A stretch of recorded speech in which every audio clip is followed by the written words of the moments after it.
Hello বন্ধুরা, আশা করছি তোমরা ভীষণ ভালো আছো, সুস্থ আছো। আমরা বেরিয়ে গেছি আমি আর মা।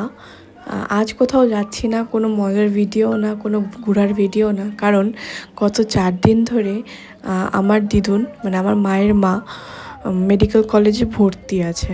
তো মন মেজাজ আমাদের কারোরই ভালো ছিল না। তার ভীষণ শনিবার দিন রাতে খুবই অসুস্থ হয়ে পড়ে। তো রাতারাতি আমাদের তাকে মেডিকেল কলেজে নিয়ে যেতে হয়। তো এখন আমরা তাকেই নিয়ে আসতে যাচ্ছি। তো এই কদিন অনেক মানে রাশ গেছে, মিক্সড ইমোশন কাজ করছিল, বুঝতে পারছিলাম না কি করব, কি হবে না হবে। তবে ঠাকুরের কৃপায়, তোমাদের সকলের আশীর্বাদে আজ দিদুন অনেকটাই সুস্থ আছে।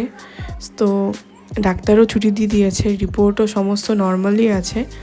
তো দিদুনকে তাই আজ বাড়ি ফিরিয়ে নিয়ে আসতে পেরেছি। সবসময় প্রে করবে সে যেন ভালো থাকে, সুস্থ থাকে।